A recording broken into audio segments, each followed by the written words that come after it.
আসসালামু আলাইকুম ভিউয়ার্স, এখন শুনবেন এইমাত্র পাওয়া আপডেট খবরগুলো। তারেক রহমানের গাড়িতে রহস্যময় খাম, সেটে উধাও বাইকার এখনও শনাক্ত হয়নি। ইসির উপর আস্থা রয়েছে বিএনপির, মির্জা ফখরুল। গণভোটের মাধ্যমে ফ্যাসিস্ট তৈরির পথ বন্ধ হবে জানিয়েছেন ধর্ম উপদেষ্টা।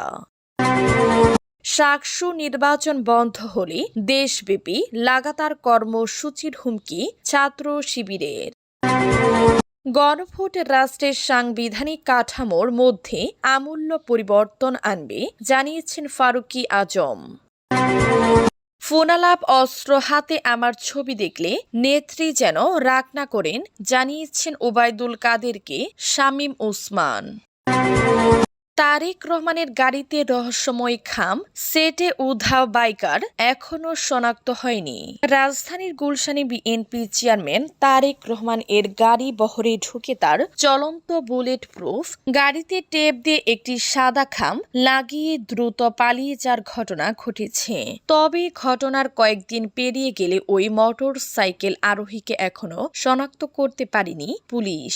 পুলিশ সূত্র জানায়, গত বুধবার 14 জানুয়ারি রাত আনুমানিক 12:15টার দিকে তারেক রহমান তার কার্যালয় থেকে গাড়িতে করে বাসায় ফেরার সময় গুলশানের 65 নম্বর সড়কে পৌঁছালে এ ঘটনা ঘটে।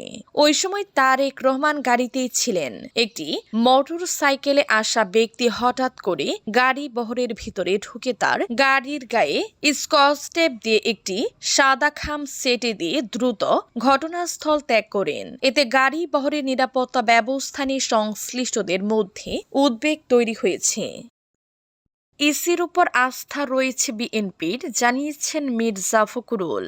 নির্বাচন কমিশনের ইসির উপর বিএনপির শতভাগ আস্থা রয়েছে বলে জানিয়েছেন দলটির মহাসচিব মির্জা ফখরুল ইসলাম আলমগীর। তিনি বলেন, নির্বাচন কমিশন তাদের যোগ্যতার ভিত্তিতে সুষ্ঠু নির্বাচন আয়োজন করবে বলে আশা বিএনপির। সোমবার 19 জানুয়ারি রাজধানী জিয়া উদ্যানের শহীদ রাষ্ট্রপতি জিয়াউর রহমানের 90তম জন্মবার্ষিকীতে শ্রদ্ধা নিবেদন শেষে তিনি এসব কথা বলেন। মির্জা ফখরুল বলেন, নির্বাচন কমিশন গঠনের সময় কিছু সমস্যা থাকাটা নতুন কিছু নয়। তবে এখন পর্যন্ত বর্তমান কমিশনকে যেভাবে কাজ করতে দেখা গেছে তাতে তারা মোটামুটি যোগ্যতার সঙ্গে দায়িত্ব পালন করছেন। বিএনপির পক্ষ থেকে যে সমস্যাগুলো চিহ্নিত করা হয়েছে সেগুলো এরই মধ্যে নির্বাচন কমিশনের সামনে তুলে ধরা হয়েছে বলেও জানান তিনি আরো বলেন, বিএনপি বিশ্বাস করে নির্বাচন কমিশন নিরপেক্ষতা ও দক্ষতার সঙ্গে নির্বাচন পরিচালনা করতে পারবে। একটি অবাধ, সুষ্ঠু ও গ্রহণযোগ্য নির্বাচন আয়োজনের জন্য কমিশন দায়িত্বশীল ভূমিকা রাখবে, এমন প্রত্যাশা ব্যক্ত করেন তিনি। গণভোটের মাধ্যমে ফ্যাসিস্ট তৈরির পথ বন্ধ হবে জানিয়েছেন ধর্ম উপদেষ্টা। গণভোটের মাধ্যমে দেশে ফ্যাসিস্ট শাসন তৈরির পথ বন্ধ হবে বলে মন্তব্য করেছেন ধর্ম উপদেষ্টা ডক্টর আফম খালিদ হোসেন। সোমবার হবিগঞ্জ শহরের নিমতলা কালেক্টরেট প্রাঙ্গণে আয়োজিত গণভোটের প্রচার ও ভোটার উদ্বুদ্ধকরণ বিষয় ইমামের মাধ্যমে জনসচেতনতা সৃষ্টি লক্ষ্যে ইমাম সম্মিলনী প্রধান অতিথির বক্তব্যে তিনি কথা বলেন। ধর্ম উপদেষ্টা বলেন, বাংলাদেশে একবার কেউ ক্ষমতায় বসতে পারলে নানা কৌশলী ও কলা কৌশলের মাধ্যমে সেই ক্ষমতা দীর্ঘায়িত করার প্রবণতা দেখা যায়। বিগত 54 বছরের ইতিহাসে বারবার এ চিত্রই দেখা গেছে। এ অবস্থার পরিবর্তন ঘটাতে গণভোটই হতে পারে কার্যকর উপায়। তিনি আরো বলেন, গণভোটের মাধ্যমে তত্ত্বাবধায়ক সরকার, নির্বাচন কমিশন ও সরকারি কর্ম কমিশন গঠনে সরকারি ও বিরোধী দল একসঙ্গে কাজ করার সুযোগ তৈরি হবে, যা গণতন্ত্রকে আরো শক্তিশালী করবে। সাকসু নির্বাচন বন্ধ হলে দেশব্যাপী লাগাতার কর্মসূচির হুমকি ছাত্র শিবিরের। শাহজালাল বিজ্ঞান ও প্রযুক্তি বিশ্ববিদ্যালয়ের শিক্ষার্থীদের প্রাণের দাবি, সাকসু নির্বাচন বন্ধের সিদ্ধান্ত হলে সাধারণ শিক্ষার্থীদের নিয়ে দেশব্যাপী কঠোর ও লাগাতার কর্মসূচি দিতে বাধ্য হবে বাংলাদেশ ইসলামী ছাত্র শিবির।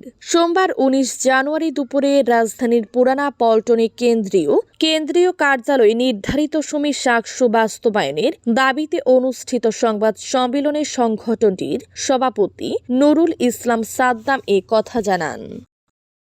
গণভোট রাষ্ট্রের সাংবিধানিক কাঠামোর মধ্যে আমূল্য পরিবর্তন আনবে জানিয়েছেন ফারুকী আজম।